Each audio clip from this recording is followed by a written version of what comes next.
Evening, weather time now from the Met Office here on GB News. This time tomorrow, Storm Eowyn will be fast approaching, bringing potentially damaging gusts of wind during Thursday night and into Friday. Before that, tomorrow there'll be a spell of wet and windy weather, but before that, tonight, relatively calm. Some mist and fog patches, especially over eastern England, and a touch of frost for northeast England, much of eastern Scotland, and many places colder than last night and not far off freezing to start Thursday. In the west, temperatures probably rising a little through the night because this band of rain will be moving in. It's going to make for a soggy start for Northern Ireland tomorrow. Generally, a calm start for Scotland, maybe a few mist and fog patches. Certainly a frosty start for many, particularly in the east. But there's that wet weather across Northern Ireland. Pretty miserable morning rush hour here, and that rain will soon be spreading to West Wales and southwest England. The winds also starting to pick up here as we go through the morning. Now, that could cause a few problems. We've got a Met Office yellow wind warning in place for West Wales, southwest England, and the wind strengthening along the south coast of England through the day as this band of rain moves through. Something we're not seeing for a while, so a spell of quite heavy rain, some snow over the hills of northern England and parts of Scotland also. Turning brighter for Wales and southern England come the afternoon, but a few showers moving in. Also turning milder, but it'll feel pretty cold again across northern areas, 5 or 6 degrees. But wetter and windier weather is on the way for Friday. This swirl, that's Storm Eowyn arriving Thursday night and through Friday. The strongest winds just tucked in here, Northern Ireland, southern central Scotland, northern England and North Wales. That's why we've got an amber warning in force as that storm moves through. Damaging gusts of wind, 60, 70, perhaps 80 miles an hour, maybe more in some locations in that amber warning area. But yellow warnings are also in place for wind, rain and some snow. Check out all the warnings for yourself on the Met Office website. A nice bright morning will generate a lovely warm day, right through to the evening. Boxed Solar, sponsors of weather on GB News. The latest GB News travel. Good evening, I'm Johnny Ratner. Big problems in West Yorkshire on the M1 tonight. One lane stays closed southbound from junction 41 to 40 near Wakefield. A lorry's broken down and recovery work continues. Much further south on the M1 heading north through Bedfordshire. A lane is closed on the exit slip road at junction 30 in the A421 Bedford exit, of course, at the scene of an accident in Lincolnshire, just to the northeast of Lincoln and Netlham. The A46 is closed at the scene of an accident. In Berkshire on the M4 eastbound or London bound at junction 30 in the A34 Newbury exit. One lane's blocked off by an accident. East London, the Blackwall Tunnel is closed northbound following a collision causing long queues. In South East London at Belvedere, the A206, the Erith Road stays shut for accident investigation work. Trains are suspended down in Sussex between Horsham and Arundel after a car hit a bridge. And that's the latest. You can stay up to date throughout the day by visiting our website, gbnews.com. There's just 2 weeks left to grab your chance to win our biggest cash prize so far. £50,000 in tax-free cash. How would you react if you won? Oh my God. That's a big surprise. Amazing. Just the best feeling ever. I'm in shock. That is absolutely fantastic. Thank you. For another chance to win, text cash to 63232. One entry costs £2 plus one standard network rate message. Or text bonus to 63232. 5 entries cost £5 plus one standard network rate message. Go to gbnews.com/win. Entries start from just £2. You can call 0903 681 3232. Calls cost £2 plus your network access charge. Or post your name and number to GB10 PO Box 8690 Derby DE1 9TT. UK only. Entrance must be 18 or over. Lines close at 6 p.m. on the 31st of January. Please check the closing time if listening or watching on demand. Good luck. Good Afternoon Britain isn't just about us. The wonderful thing about this programme is it's about everyone watching. It's an interactive programme. Well, there absolutely is something to see here, and we're going to be talking about it more. Whether it's breaking royal news, Will, please bring us up to date. or indeed a particularly punchy speech in the House of Commons, Very, very curious. we bring it to you live, and then we bring you live reaction as well. That's Good Afternoon Britain, weekdays from midday. Only on GB News, the People's Channel, Britain's news channel. Mornings don't have to be tiresome, especially if you have the right company. Wake up to news as it happens, opinion and debate, and of course, a little bit of entertainment too. Because when the kettle's on, we're on. That's Breakfast on GB News, a show worth waking up for. Every morning from 6 a.m. Only on the People's Channel, Britain's news channel.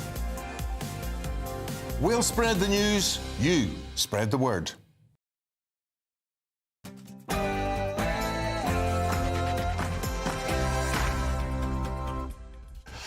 A very, very good evening to you. It's Wednesday, the 22nd of January, and I'm Martin Dalby, filling in for the big man, Nigel Farage. On the Farage Show tonight, the Prime Minister is looking to crack down on knives being sold on Amazon. But with extremist material so readily available online, is this really the answer or just a distraction? And faith schools and academies will be forced under a new Labour law to follow the British curriculum. The question is, why does it take a Labour government to tackle the issue after 14 years of Conservative rule? Lest we forget the Trojan horse scandal, of course, in Birmingham. First, they came for the pensioners, and then they came for the farmers. And now grieving army families are being subjected to the latest Labour tax raid.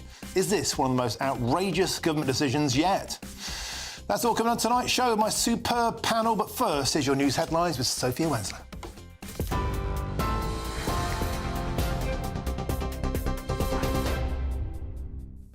Martin, thank you. Your headlines at 7 o'clock.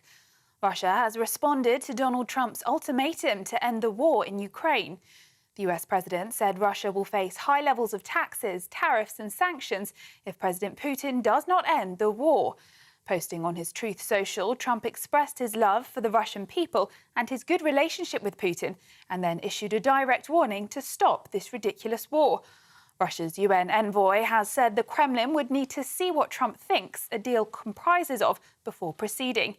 It's not merely the question of ending the war, he said. It's first and foremost the question of addressing root causes of Ukrainian crisis.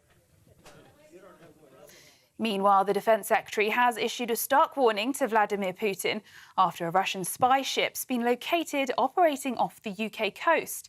Speaking in the Commons, John Healey warned the Russian president, "We see you and we know what you're doing."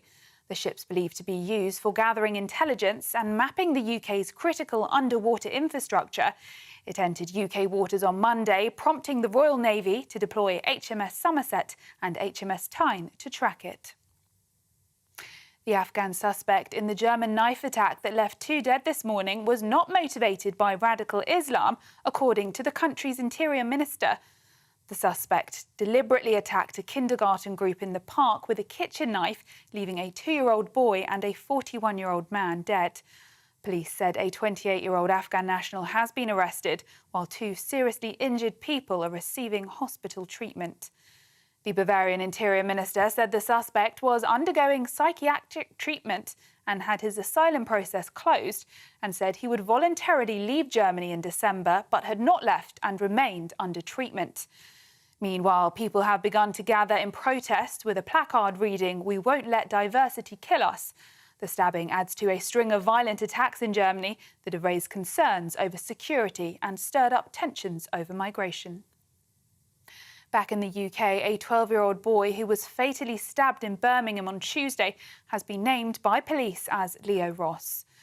Leo, described as funny and sweet, was found with serious injuries and died in hospital. A 14-year-old boy has been arrested in connection with the fatal stabbing. Police have now revealed the 14-year-old is also being held in connection with an assault on an 8-year-old woman in the same area. And the owner of The Sun newspaper has issued a full and unequivocal apology to Prince Harry for serious privacy violations and has agreed to pay him substantial damages, settling a long-running legal battle just as it was set to go to court. The apology also extends to the late Princess Diana, acknowledging intrusion into her private life. Former Labour Deputy Leader Tom Watson also received an apology for unwarranted intrusion during his time in government. Those are the latest GB News headlines. Now it's back to Martin. For the very latest GB News direct to your smartphone, sign up to News Alerts by scanning the QR code or go to gbnews.com/alerts.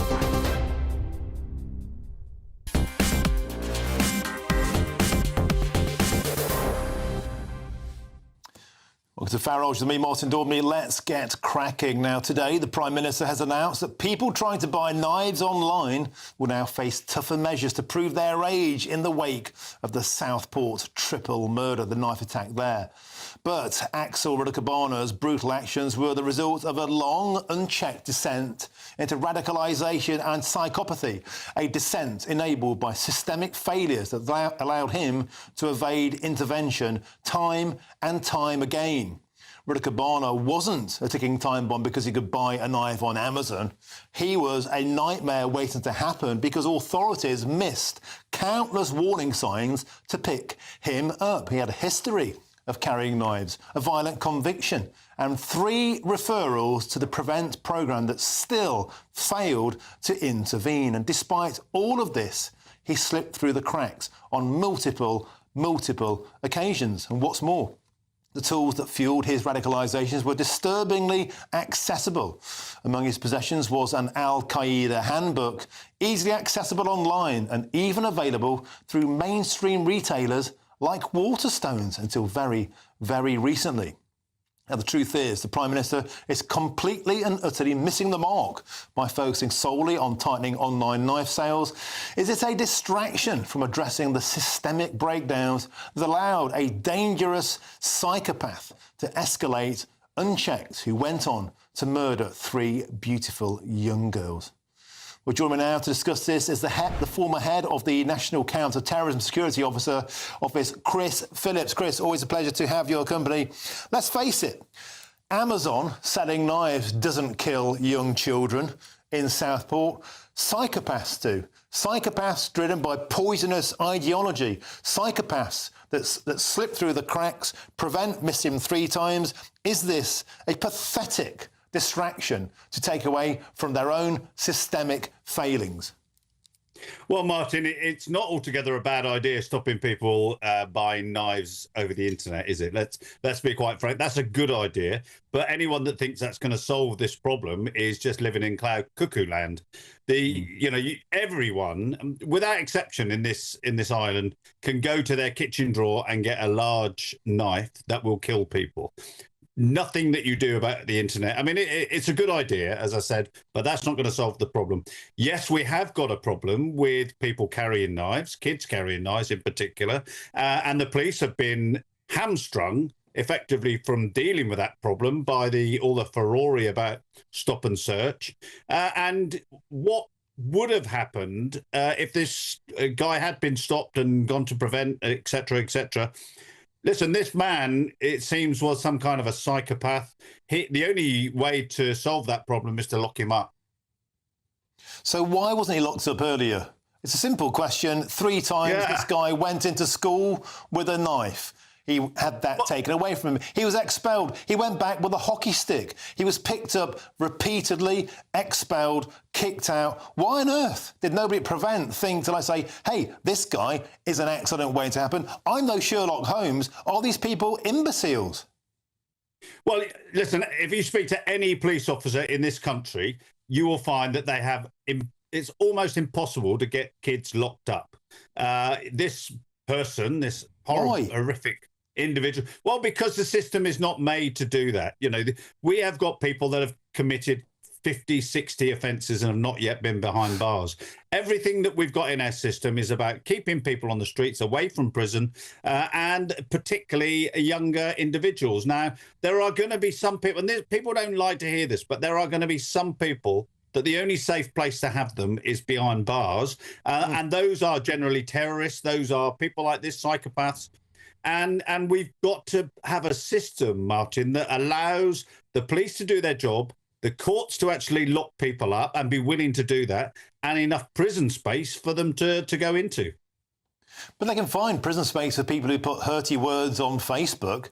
They can find prison spaces for people who threw bricks at hotels, and some might say with some justification. But some people shouted at dogs and then ended up in prison. They can find... Go on.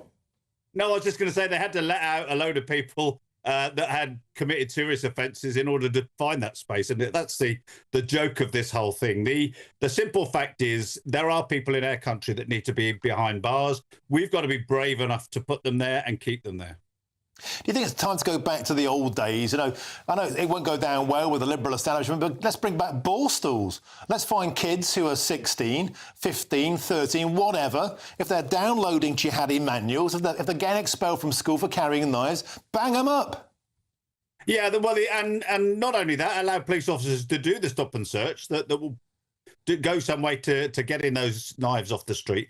But it's not only Borstals, it's actually mental health hospitals, you know, whatever you want to call them. They used to exist across our country. In Epsom, there used to be 2 or 3 of these places, and there were people in there that were in there for a very long time because they weren't safe to be released. Now, those hospitals all closed down. Those people were back into care, into the community. And, you know, we don't actually have the staff to monitor those people that are actually in the community in any case. So there's an unfortunate thing here that we've closed down all the prisons for mental health issues. We have less and less people to actually monitor those that are out, and so the courts will not send these people to prison, and it's a nightmare for society. Can I quickly ask you, we don't have a great deal of time, Chris Phillips, prevent. Is it time just to throw it in the dustbin? What's the point? If it can't catch psychopaths like this after multiple interfaces, what's the point of them? Are they obsessed with the far right? They don't seem to be actually picking up the genuine threats to British society. Well, we don't know the ones that they do have success with, do we? And I'm assured that many people have been diverted from this. But you'll always have people getting through. And this guy, you know, terrorism was a bit of a byproduct for him, that he was just a really nasty bit of work that should never been on the streets. OK, thanks for joining us. And that's Chris Phillips, the former head of the National Counter-terrorism Security Office. Thanks for joining us on the show. Let's continue the conversation now back in the studio. I'm joined by my superb panel, the former Labour MP, Lloyd Russell-Moyle, and Kwasi Kwarteng, the former Conservative MP and the Chancellor of the Exchequer. Lloyd, I'm going to start with you. Systemic, repeated failings. How many more times are we going to hear this?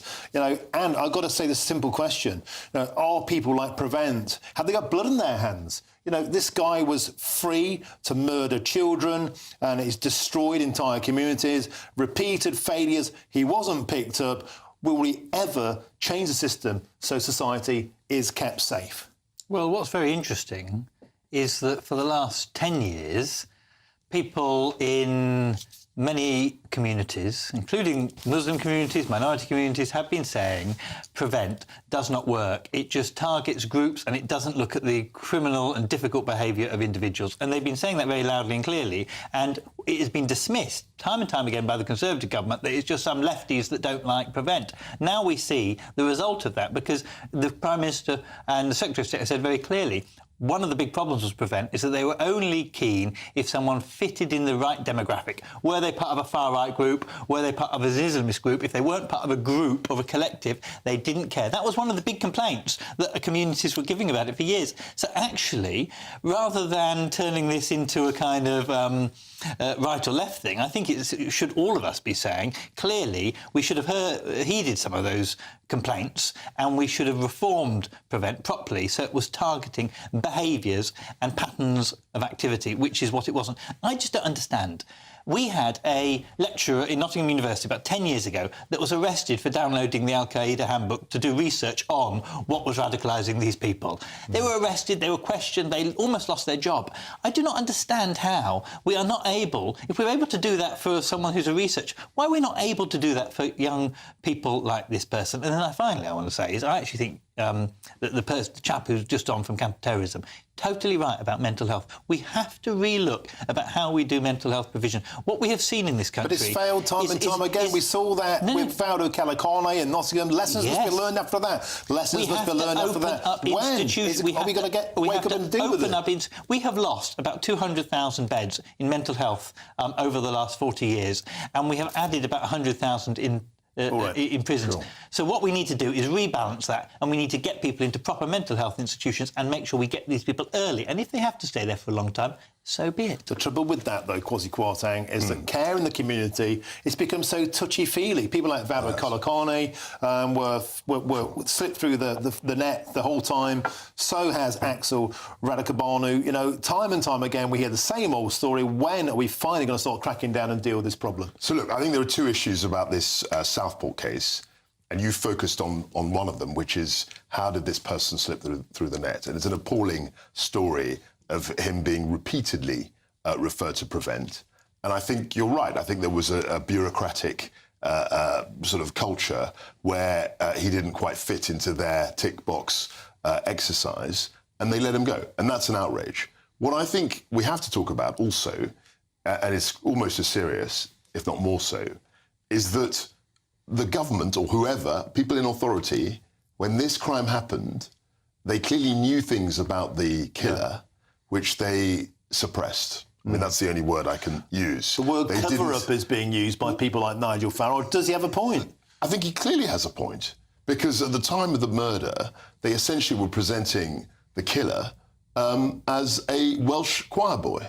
There was no sense that he had been radicalised. We didn't know that he had this Al-Qaeda handbook until months after the crimes. And I think, you know, either they suppressed it for whatever reason, and we need to get to the bottom of it, or it was a cover-up because they felt that, in that very patronising way, they felt that people couldn't handle that information or that there would be riots or whatever. There were riots anyway. And actually what they've done by doing that is undermined trust in the whole system. That's what's happened. This is what the inquiry will look at, and I think that's why it's so right that the government have come forward to say there needs to be an inquiry. Yeah, but they're defensive. They're very defensive. I don't think that it is fair to suggest a new government that was in power for a few months was able to suddenly change the system of how police... No, it wasn't the system. It wasn't about the system. There was a window. There was a window before the charges were actually made. This did not where the information about Ruda Kubana and his motivations, potential motivations, should have been disclosed. And you have no evidence that this went to ministers. I do not think the ministers. I know you're defending your party colleagues in government, but it clearly went. The information went up the food chain, and we don't know. We don't know who knew what when. There was clearly a suppression of key facts. It's worth pointing out the timeline. July the 29th, the triple killing. July the 30th, Merseyside Police did a big announcement. This was not terrorism. Shortly after that, Angela Rayner said it's fake news to suggest it's terrorism. In fact, it's a conspiracy theory. Yesterday, Mike Tapp, Labour MP for Dover, said he is a terrorist. Yvette Cooper said, yes, Axel Radicalization will be treated as a terrorist. What changed? And on that, Martin... Well, clearly ministers weren't briefed about it. Angela Rayner clearly wouldn't have been briefed about this at all. Someone lower down at the police force has decided to suppress it. I'm afraid that is the case. And what we need to do is change the rules so it doesn't happen again. And that's what the inquiry will find. There was suppression of information, OK? Not by ministers. Well, we don't know who suppressed the information, but there was definitely a suppression of information. And the reason... I mean, the police themselves, Merseyside Police, have said they were told, and I'm assuming it was from someone in the government, not to release the information they had. That's what they were told, and I don't know who was doing the telling, who was ordering them. But it was not. The police themselves are saying they were told by people on high, whoever they were, not to publicise the information. And what was so crazy about that was that it actually stoked the very thing that they wanted to avoid. I buy your point on that, but then what we need to do is find out who made that decision, and the head of the person who made that decision does need to... And one final point, we have to move on. Was it wise? You say you can't give people a fair trial. Sir Keir Starmer called everybody involved in the riots far right. Did that give them a fair trial? So it seems to be good for the goose, but not good for the gander. Yeah, look, to me, there's an obvious double standard here. Picture a situation where the terrorist, or the killer, had been a white teenager who had been found with white supremacist literature, who then went out and killed 3 girls of ethnic origin. there wouldn't be this debate. We don't know. We can't say what if. No. We do not know. Just humour me. Just imagine that situation. I think you've got a fair point. There's no way they say, we can't reach a conclusion. We can't assume it was far right. Of course they would have gone. They would have denounced it. They would have said this was terrible. Now you're just hypothecating. We don't know. I am hypothecating, but you know that attitude exists. There is an attitude of not telling the public because we don't trust the public. Yes, I agree. That's absolutely right. That's absolutely right. And that's what happened at Southport. And will we get to the bottom of this in the inquiry? Well, hope springs eternal. Now, we have a statement to read out from Waterstones. Don't forget, until very recently, you could buy that Al-Qaeda training manual from Waterstones. Unbelievable, but true. They say this: despite the best efforts of those who manage the catalogues and those who supply books, including ourselves, objectionable titles from time to time are listed. When we become aware of these objectionable titles and Al-Qaeda training manual, we remove them from our catalogue while we investigate them and notify our cataloguing and trading partners. So that's it, safe as houses. Thanks to my panel. Now, coming up next, Labour are finally closing the loophole that allows faith academies to opt out of teaching the national curriculum. Why on earth has it taken them so long? That's next.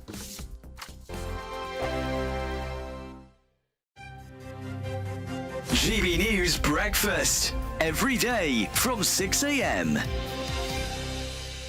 Now, we're going to introduce you to Liam Wildish. Liam, well, I'd like to think he's a friend of mine because I follow him on Instagram, on TikTok there as well. You're a big fan, aren't you? Big fan, because there's what he does. He's a cleaner. He cleans signs. But the thing is, he's not employed by councils or whatever. He does this voluntarily.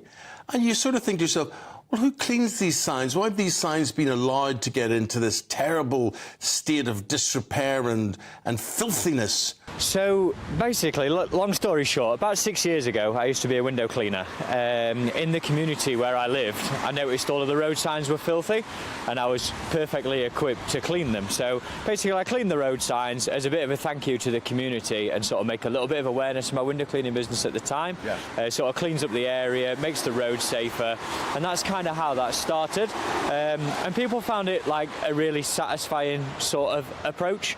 So that sort of led on to today of a video in cleaning the dirty road signs and making sort of satisfying content with it as well. What is the equipment? What have we got here? So this is a water-fed pole system connected to a backpack, which is what feeds the water through the end of the brush there. It's perfectly equipped to basically remove this green dirty, it's like a mildew build-up that you get on the signs. As you can see, this is like extremely effective at removing so GB News viewers, if they spot a particularly grisly sign in their area, then they can get in touch. They can do, yeah. And Liam Wildish, the sign guy, can sort you out. if you find Liam the sign guy online, drop me a message, let me know, and I'll add you to my list of places. GB News, the People's Channel. Join me, Nana Akweer, for an informative, interactive news programme with a difference. It's fun. No, he didn't say that, Dave. I'm so surprised. I think there's an element of truth to that. Join me from 3 p.m. every weekend, only on GB News, Britain's news channel. This is Britain's Newsroom, where your voice matters. It's just astonishing. With expert analysis and honest opinion, we don't just keep you informed. We bring you unique perspectives you won't see anywhere else. Can't argue with any of that. When the news happens, it happens here. On Britain's Newsroom, weekdays from 9:30 a.m. Only on GB News. In the GB Newsroom, we bring you the news as it happens. With our team of dedicated journalists across the UK. We're ready to keep you up to date with what's happening every half an hour, every single day. Bulletins here on GB News. The People's Channel. Britain's news channel.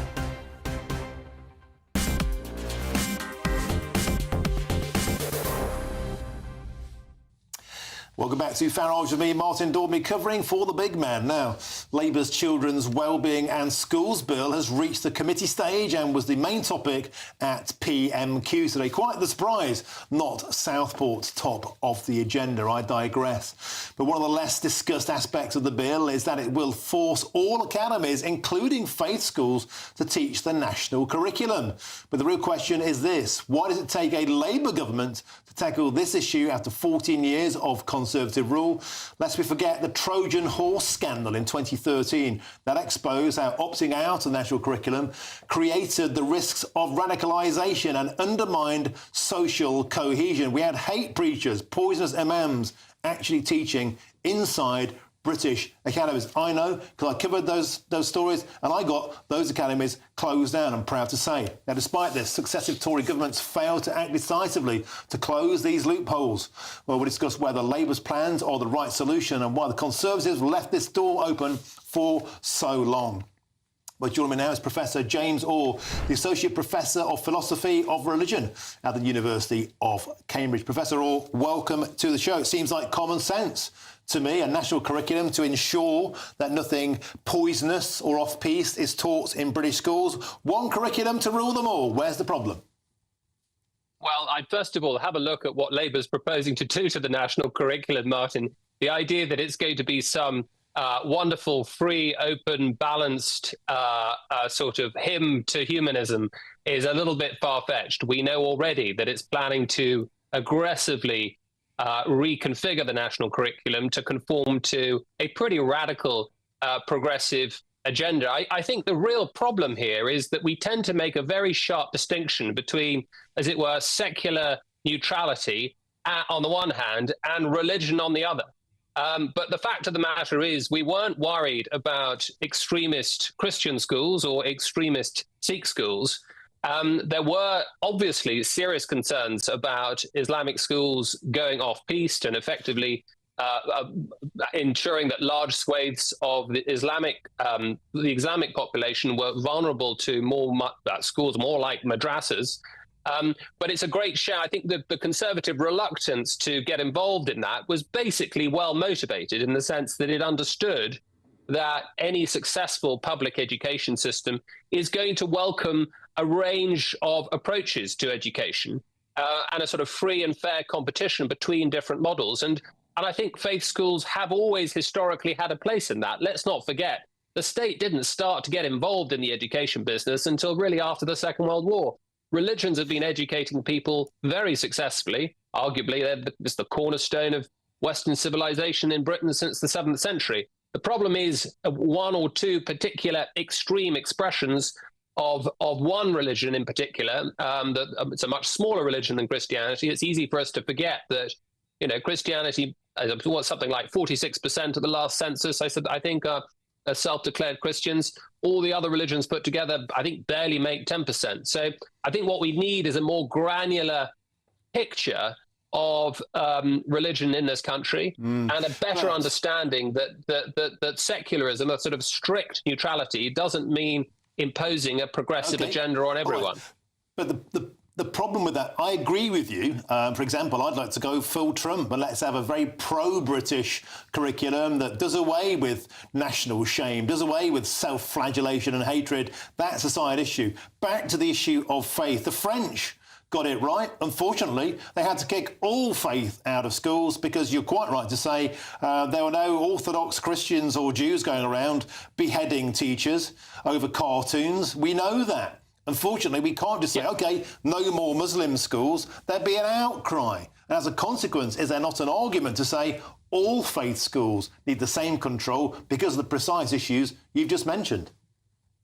Well, obviously, there should be a sort of broad parameters on all schools. And I don't think it was, if it was the case that some faith schools have been given completely free rein, then that was a problem. And it is clear that illegal schools have been popping up all over the place. But I think there's also a widespread feeling that this new government is determined to impose effectively a new religion, a new secular progressive ideology on schools. And many parents who, I know for a fact here in Cambridge, many parents are trying to pull their children out of schools and simply just building up homeschool networks which are proving to be very successful indeed. Under this new legislation, I was astonished to see government education inspectors will have the power to march into private homes without a warrant to check on whether or not the curricular content of these homeschool networks it conforms to the national curriculum. That's something that we should all be concerned about. Well, should we? Because the point is, if people are being taught poisonous ideologies, homeschooling isn't just helicopter middle-class tiger mums, making cupcakes. It can also be poisonous imams getting into areas and teaching children in a way that's very, very off-piece. But we have to leave it there. Professor James Orr, thank you very, very much. Let's get back to the panel now. Lloyd Russell-Moyle and Kwasi Kwarteng to continue this. Kwasi, what's your take on this? I mean, the fact of the matter is the Trojan horse scandal, I think, was one of the biggest outrages in modern educational history. Literary hate preachers. Morality police in playgrounds, girls being shamed, people being beaten in. Yeah, that's all terrible. And that happened on your watch. So the issue that he raised, which is right, is that if the Tories had done this, the left would have cried blue murder. They would be racist. They'd be caused as I'm just explaining why the government didn't take action. And actually, he made some very good points about this national curriculum, because it's all very well saying, OK, everyone has to do the national curriculum. But if you have a government which is progressive and radical and socialist, frankly, and decides, and it's not just a point about socialism, any government of any ideology, if it says this is the national curriculum, all our kids have to learn this, that is a degree of state control that we in Britain traditionally have resisted. We don't want to have a Soviet-style bureaucracy imposing ideology on all the kids in the country. And that's the danger. If you have a national curriculum and you get radical left-wing elements involved in constructing it, you'll be in a much worse place than if you have the diversity. Is that the problem, Lloyd? It's all fair and well to say let's have a new national curriculum, but if the new religion becomes wokery, teaching that slavery is endemic, that Britain is historically, systemically evil, that's in itself a form of brainwashing. No, I don't think that's what's going to happen. Really, but it could happen. It could happen. What we need, because of course, when Michael Gove became secretary, he rewrote the national curriculum in his image, all that kind of stuff. What we actually need, but they could opt out of it. In this proposal, whoever new Michael Gove is will write the curriculum and impose it on everybody. They could only opt out of it if they were an academy or faith school. They couldn't opt out of it if they were just a good old bog standard comprehensive school. Could opt out and that, to me, was wrong. Now, what actually we need with the national curriculum is probably a cross-party group, a cross-academic group that looks at it and means that it doesn't just switch whatever government comes in. And the other thing with the national curriculum is it's not everything you learn. It's a percentage of your day. Right. So, of course, schools can still teach additional stuff, but what it is to say everyone in this country needs to be given the same footing. We need to have the same cultural understanding of what our country is, what we stand for. And if you don't do that, you have complete But that's all destruction. fine and dandy. But look at what we're talking about. We're talking about a mindset. We talked about grooming gangs. We talked about Southport. There is a mindset in officialdom. I wouldn't trust them with a national curriculum. But I wouldn't trust them with that, because they would come out with a national curriculum, hating Britain. I mean, that was what Trump was saying. But that's not what we had. Between that's a real danger. 1970 and 2010. Yeah. And Thatcher was education minister in part of that period as well. Right. We had a national curriculum that was nationally agreed. In 2010, you allowed them to opt out, and you brought these scandals along. But society had changed completely from 2010. I'm ringing the bell for end of school on this one. Gentlemen, we have to move on. 1970 was a totally different Gentlemen, we're moving on. Thank you. Coming up next, my praise in the Labour government has been short-lived because the Justice Secretary begins plans to send fewer women to prison, and Labour MPs have voted to hit grieving families of military personnel with an inheritance tax grab. That's next. Evening, weather time now from the Met Office here on GB News. This time tomorrow, Storm Eowyn will be fast approaching, bringing potentially damaging gusts of wind during Thursday night and into Friday. Before that, tomorrow there'll be a spell of wet and windy weather, but before that, tonight, relatively calm. Some mist and fog patches, especially over eastern England, and a touch of frost per northeast England, much of eastern Scotland, and many places colder than last night, and not far off freezing to start Thursday.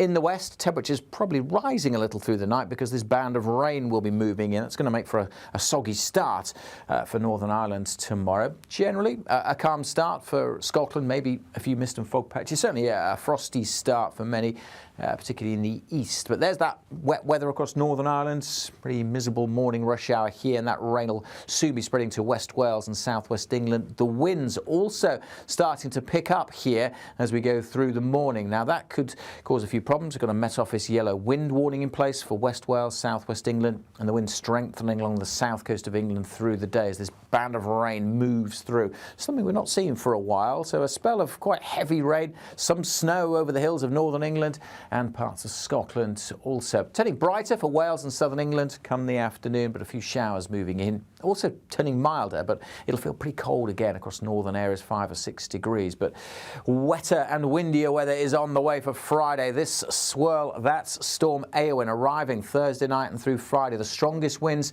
just tucked in here, Northern Ireland, southern central Scotland, northern England and North Wales. That's where we've got an amber warning in force as that storm moves through. Damaging gusts of wind, 60, 70, perhaps 80 miles an hour, maybe more in some locations in that amber warning area. But yellow warnings are also in place for wind, rain and some snow. Check out all the warnings for yourself on the Met Office website.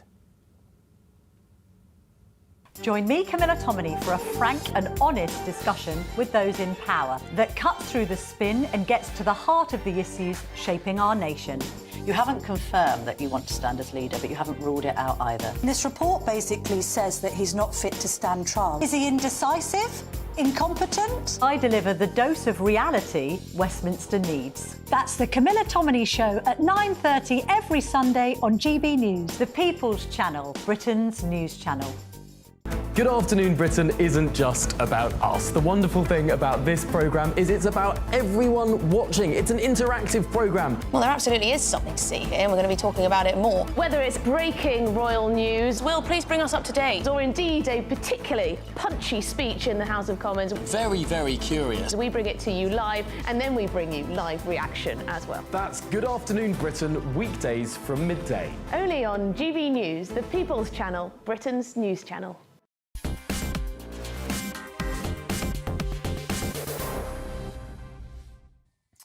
Welcome back to Farage with me, Martin Daubney, covering for the big man. Now, the government is pursuing a controversial policy of sending fewer women to prison. Supporters say it's a smart way to cut reoffending and tackle the root causes of crime like addiction and domestic abuse, while saving taxpayers' money and reducing the harm to children of female offenders. But is this just another example of a justice system going soft? With 2/3 of women in prison locked up for non-violent offences, is this the right approach, or does it send the wrong message to criminals and, more importantly, to their victims? Well, joining me now is my panel. That's the former Labour MP Lloyd Russell-Moyle and Kwasi Kwarteng, the former Conservative MP and, of course, the Chancellor of the Exchequer. Kwasi, I'm going to start with you. I thought that the Labour Party was into equality.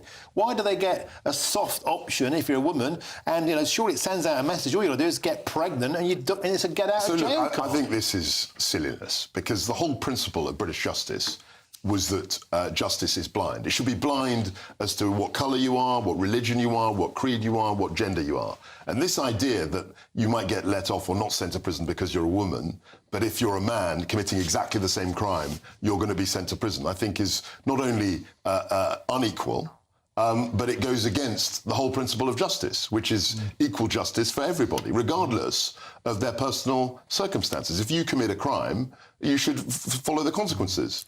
It doesn't matter whether you're a Muslim or black or brown or white or a man or a woman, you should follow those consequences. You should suffer those penalties. And now to say that, well, you know, we're not going to send you to prison because you're a woman, even though you've committed whatever crime you have done, I think is wrong. Lloyd, it's fair to say we should all be equal before the law. Justice should be blind. Unless you're a woman, no problem, pat on the head, here's a little soft option. This isn't equality, it's preferential treatment. I thought it was all about male privilege. This is about female privilege. Well, the problem at the moment is that we have a criminal justice system that doesn't treat women equally. So the biggest reason that you could be in custody is for often non-serious crimes. If you're a woman, usually it's around non-payment of fines or it's about shoplifting. Most men would not get a custodial sentence if they were shoplifting. They tend to be repeat offenders who've been doing it for a long time. They pay the fine. Not a Mars bar. A lot of the women cannot pay the fine, and what happens is the items that they are stealing tend to be household items, baby milk, things that they need to survive in their family. You're essentially privileging women for committing crimes, that if a man committed those crimes, they'd be sent to jail. At the moment, that's insane. If men commit those crimes, they are less likely to be sent to prison. That is the problem. We send women to prison for crimes that we wouldn't send men to prison for, and so therefore we do need to relook at this. And I think it's fair to say, actually, and we've had this wider discussion, we need to rethink what is in our prison estate. Our prison estate should be for people who are violent, people who are dangerous to society, or people who are dangerous to themselves. And at the moment, a lot of our women in estates do not meet that category, and therefore, why the hell are they there? We need to move on to our second topic here. We'll run out of time, and that's this. Labour MPs have voted to hit grieving families of military personnel with inheritance tax for the first time as part of yet another tax grab by Rachel Reeves. Now, death in service payments, that's lump sums given to the families of deceased armed forces members, are currently tax-free. But the new rules mean that the payments intended as compensation for families could be reduced by up to 40% in inheritance tax from April 2027. Now, what a way to pay back those who are brave enough to put their lives on the line. Kwasi, I want to start with you again. You are the Chancellor of the Exchequer. This must be a paltry sum of money, but with a huge emotional impact. Why do it? To me, this is total insanity, because you've got a situation where there are 65 million people in the country, roughly, and the number of people in the armed services is a tiny proportion of that, probably 150 to 200,000, let's say.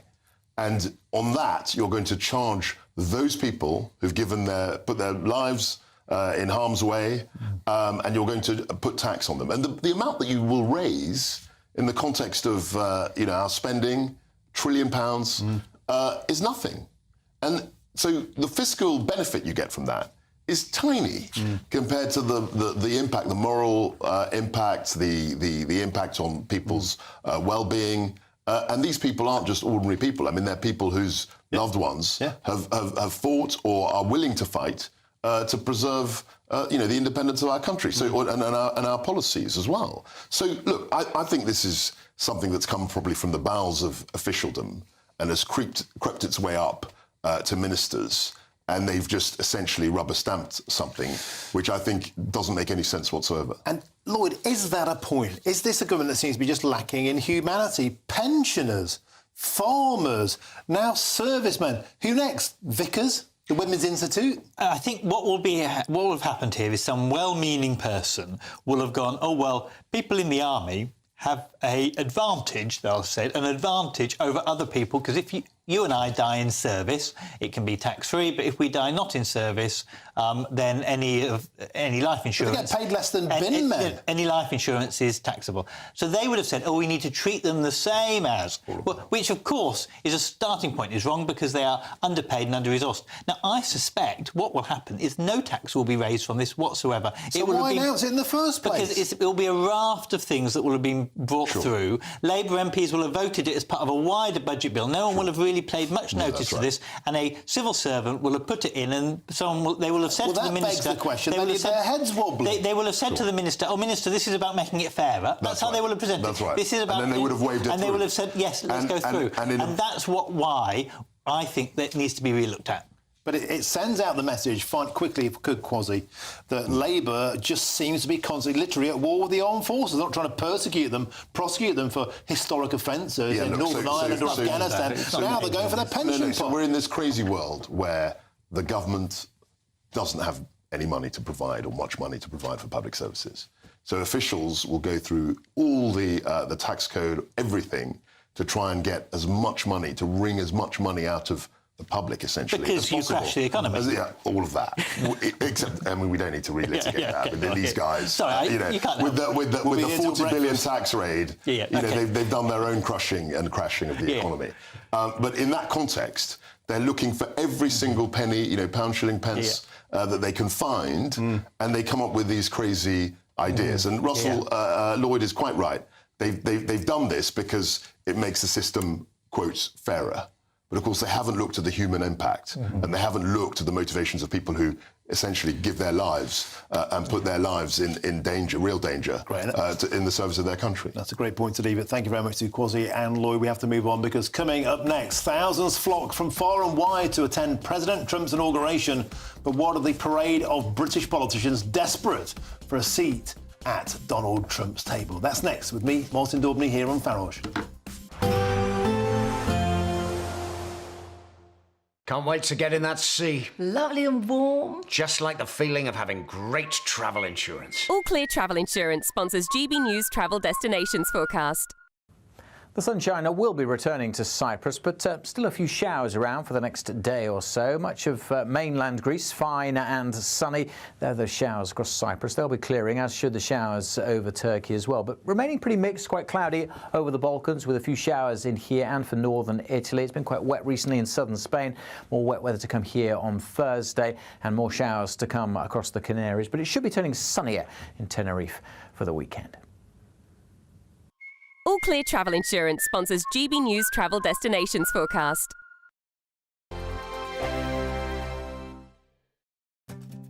I'm Jacob Rees-Mogg and this is GB News, Britain's news channel. GB News Breakfast, every day from 6 a.m. It's the body image thing that concerns me. It's young girls watching Love Island and really skinny girls and young boys hit the gym but after this. Yeah, exactly. I mean, they're seeing perfect bodies on the screen. You don't need to go in the gym, Maymoon. You look gorgeous as you are, love. I know. You see, the reason I don't enter anything like that, Kerry, is you know you're going to win. Exactly. And it's not fair. It's not fair, I think, on everybody else being there. It's not fair. No. But Kerry, what do you think about the body image thing? You know, when you talk about your daughter, is that something that you'd worry about, her comparing herself to the likes of what she sees on the screen? Now, this is where there's a conflict of interest for me because I've been brought up in this industry since I was 17, so it's massively affected me. I mean, when you're put on the front cover of magazines after having a baby with a stretch mark in the circle of shame, you know, it does do a psychological effect on you. I think a lot of celebrities who have been around for so many years as I have been affected by that. But everyone has to bear in mind, I've had my children. I'm in my 40s. I feel I'm entitled to have my tweaks and try and improve on what I think are going down south and health and safety, tripping over any things that I don't want to be tripping over anymore. But I definitely do believe, I mean, majority of the young girls that go on Love Island, they all have the same big lips, the same big eyelashes, all the butt implants, and they're barely in their 20s. You know, it's if you go to the airport now, I remember going to the airport and I looked around and all the girls looked exactly the same. GB News, the People's Channel. It's Patrick Christie's Tonight, and here we do things differently. It's explaining the absolute madness of this, doesn't it? It's explosive. I mean, this is very good. It's lively. 850. Your government sat there, Sean, and it did nothing. It's controversial. And the Middle East has been in turmoil since before I was born. It's everything you need to kickstart your evening. Everyone's had their Weetabix tonight. I love to see it. That's Patrick Christie's Tonight, weeknights from 9 p.m. Only on GB News, the People's Channel, Britain's news channel. Mornings don't have to be tiresome, especially if you have the right company. Wake up to news as it happens, opinion and debate, and of course, a little bit of entertainment too. Because when the kettle's on, we're on. That's Breakfast on GB News, a show worth waking up for. Every morning from 6 a.m. Only on the People's Channel, Britain's news channel. We'll spread the news, you spread the word.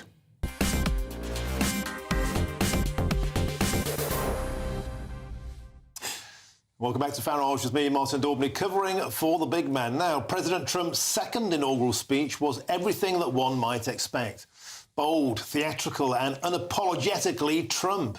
It was an event that drew an array of admirers, including some familiar faces from the UK. Now, one of my panellists today has written a brilliant piece on the spectacle, highlighting the parade of British politicians desperate for a seat at Mr. Trump's top table. From Boris Johnson barely making the cuts to Liz Truss and Suella Braverman relegated to the sidelines, the event felt more like a pilgrimage for the politically irrelevant and a serious show of transatlantic solidarity. Well, joining me now to discuss this is my panel. That's the former Labour MP Lloyd Russell-Moore and Kwasi Kwarteng, the former Conservative MP and the Chancellor of the Exchequer and the author of said article. Tell us about your bold comments. So, look, I think, Trump's inauguration is obviously something of huge significance. But when you see people, who've recently held office, one or two of them have lost their seats and have left the House of Commons either voluntarily or through the election, trying essentially to borrow Trump's plumage and trying to associate themselves with his great victory, I think it is a bit pathetic, because these aren't people who were with Trump all the way. I mean, Nigel Farage can make a case of having backed him in 2016, and Trump described himself as Mr. Brexit, and clearly has a good relationship with Nigel. But others who were in the Conservative government, some of whom actually were Remainers who turned up to Trump's inauguration, give me a break. I mean, these people are not Trumpistas, they're not Trump followers. And I think they're really just trying to get into the whole bit of the limelight. So who's the most pathetic, your former boss Liz Truss or Boris Johnson? Well, Liz was a Remainer and has now morphed into a kind of Brexit Trump supporter. And she's not even in the House of Commons now. And I think, she's obviously got friends in Washington and wants to go there. But I think trying to use this as a way of staying relevant or being in the limelight, I think is regrettable. Are you jealous you didn't get an invite? No, not particularly. I think I probably could have got one if I'd lobbied hard enough. I mean, I know people in the administration, but I didn't have the time. I got two young children, and frankly, I didn't have the time to go over there and spend 4 days, at this incredible spectacle. Lloyd, what about you? I'd note it was a gathering of Giorgia Meloni, the president of Argentina, the deputy leader of AfD, Alternative for Deutschland. My friends on the right, conspicuous by their absence was, anyone from the Labour Party that's called Trump a fascist or a Nazi these past few years. My very good friend, Lord Maurice Glassman, was there. Who's he? He's a Labour peer, and ideologically led the Labour Party's centrist blue Labour thinking. You can't get away from the fact he was there. that your colleagues have denounced our Foreign Secretary no less. No Prime Minister has ever been to an inauguration. So this idea that a British Prime Minister should be there, no. The President has always been that British Prime Ministers do not go to inaugurations. But he wasn't invited. He wasn't invited. Well, I don't know if anyone's ever been invited. Let's cut to the chase. I don't think anyone's ever been invited. Other Prime Ministers were. Well, yes. Giorgia Meloni was invited and went. Javier Milei, the President of Argentina. Like you said, you could beg, or they phoned up and said, please. But you can't run away from the fact. What happens when people from your side win an election? What happens? It all happens all over the world. It's the same as when Barack Obama. The Labour Prime Ministers didn't go over to the inauguration, but Labour people fawned over him. Still now, if you write... Labour people campaigned against Donald Trump. That's true. They campaigned against him. And Conservatives campaigned for him. I've got screenshots of Conservative former MPs, Conservative MPs no less, who went and campaigned for Trump. So stop all that rubbish. They all campaign on all sides. There's always happened. What you can't run away from are the comments that all the members of your cabinet, I think, have made castigating Trump. I mean, our own Foreign Secretary called him a sociopath and a neo-Nazi. You're not going to recover from that. You're never going to recover from that. That relationship is never going to be restored. Trump understands the cut and thrust of a campaign. You say things. A neo-Nazi and a sociopath. Have you ever called anyone in British politics a neo-Nazi and a sociopath? No, I wanted to, but I've always restrained myself. Quasi, the night is young. Don't tempt him. Somebody who was there, of course, is Matt Goodwin. Matt, of course, is hosting State of the Nation tonight. But before we get to that, you were there, and you've been effusing about the optimism, the gloom time over there versus the doom time here. What was it like? You were there. Well, I mean, there was an immense amount of energy. There's obviously a real feeling in the Trump camp that, they're riding the wave of history. They've won the argument, the political argument, the philosophical argument. Yes, I happened to see one Labour peer, I think, stumbling through Nigel Farage's party at about 1 o'clock in the morning. I didn't see any other heavyweight players on the left of British politics. What I did see, though, was what felt like a revolution. I mean, these guys really are now making the most of this first 100 days, introducing sweeping stuff, which I think is not just going to reshape America, Martin. It's going to reshape the West. OK, amazing stuff. Now we've got a quick minute. What is on State of the Nation tonight with Matt Goodwin? Yeah, well, lots, actually. We're really challenging some of these ideas and narratives around Southport. We've got some great stuff on the illegal migration crisis in the country. A new report from Oxford today showing the scale of this crisis in the UK. We've also got a top Trump advisor joining us down the line to talk about how MAGA, making America great again, could become MEGA, making Europe great again. So we're going to hear about some of his thoughts around that, and then this shocking Keith Lee rape gang scandal. And we're not giving up on it, Martin. We're demanding a national inquiry. We're talking about it. We're keeping it in the headlines. Well done for doing that. I had Robbie Moore in, the Conservative MP for the area. Bradford Council, astonishingly, don't want an inquiry into their area, despite the fact 8 people were convicted last Friday for incredibly heinous crimes against young girls. And, of course, they were British Pakistani men. Gentlemen, we have to leave it there. Matt Goodwin is next. Thank you very much, Kwesi Kwarteng, Lloyd Russell Moore. And you didn't get to call anybody a fascist on the show, but look, maybe next week. There's always time, gentlemen. Thank you very, very much for your time. Matt Goodwin is up next with State of the Nation. First, though, here's your weather, and it's Alex Deakin.